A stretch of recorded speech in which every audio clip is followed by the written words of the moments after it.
Just our common sense, everyday perception of the Earth, it is flat as far as we can tell. It is motionless as far as we can tell. And everything in the sky is revolving around us as far as we can tell. If nobody told us otherwise, we'd logically assume that the Earth was flat, motionless, with everything in the sky revolving around us. And you can prove that this is the case as well, for instance, with the horizon.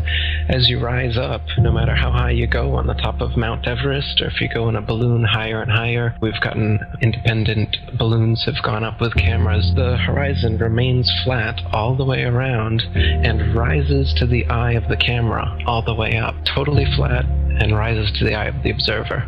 So that's one proof. Now, if the Earth were a ball, no matter how big, the horizon is said to be the curvature of the ball. If you were to go to NASA, it's all fraud, it's all fake. Pretty much everything NASA puts out is fraudulent. There are no images of Earth from space. Put an end to this topic once and for all, turn the Hubble round and show us Earth in real time, but they will not do it. They can't do it. It doesn't exist.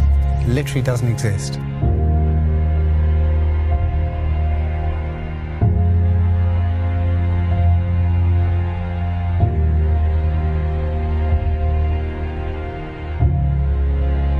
Looking at these images of Earth, including the one they call the Big Blue Marble, which was released in 2002, I think.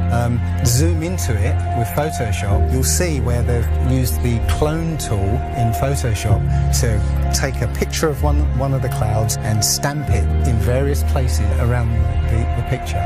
They got lazy. If the Earth is 25,000 miles in circumference, there must exist a curvature drop of 8 inches times the mile when you square the mile.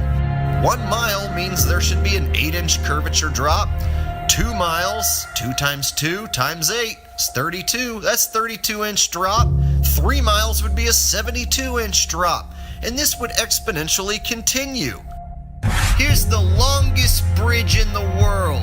The Danyang Kongchon Grand Bridge in China, 102.4 miles long. There should exist nearly 7,000 feet of curvature drop in that bridge. 7,000 foot curvature drop. Do you see it? It ain't there. Look at the horizon. It's flat. You can see in that dive shot that the inside camera, the horizon is completely flat. Then it goes to the outside and you got a huge curve. But when you're looking at some of the amateur balloon footage, some of it's lens corrected and it's completely flat. And others, like the GoPro stuff, the horizon will fluctuate as the camera spins and tilts. The horizon will go convex and concave, a lens effect. It's obviously not the horizon shifting every 2 seconds as the camera jumps. And when it's still, you can see all the way up, totally flat.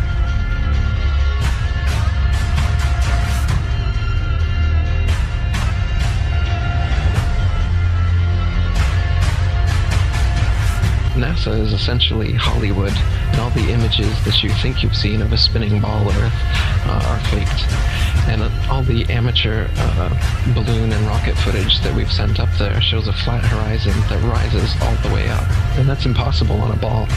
Humans, for the most part, don't have a clue. They don't want one or need one either. They're happy. They think they have a good bead on things.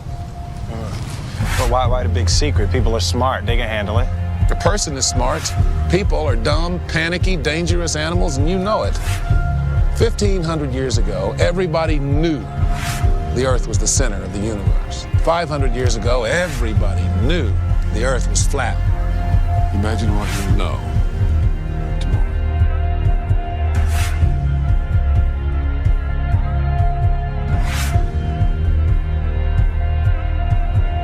The horizon, for instance, is always completely flat, and you don't feel any motion. So if you were just born today and looked out, you wouldn't assume that you're standing on a spinning ball. You'd assume that you were on a flat, motionless plane. So to assume that we are on a spinning ball is actually contrary to our common sense and our everyday experience. And there's also experiments that have been done to test whether we're on a spinning ball or not.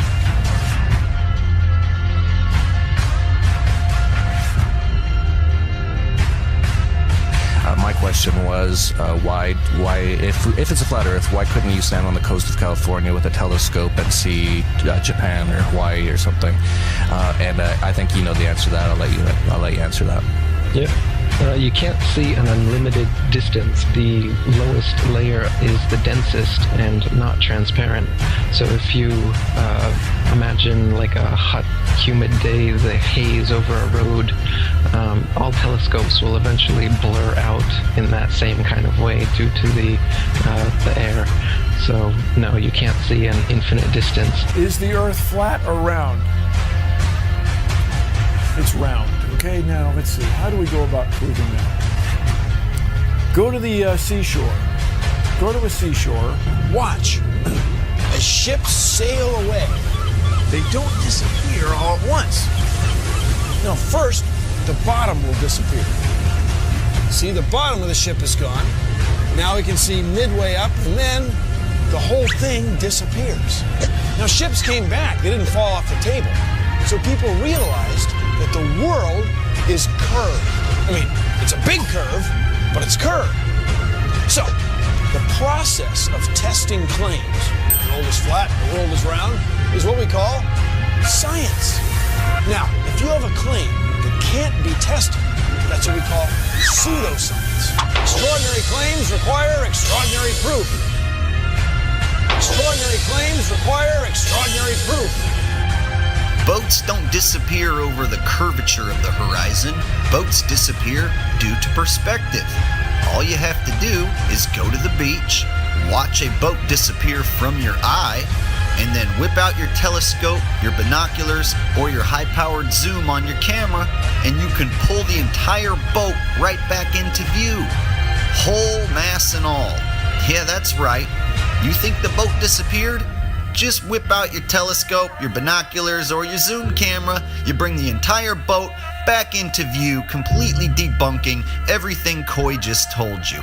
And here's my video proof. Extraordinary claims require extraordinary proof.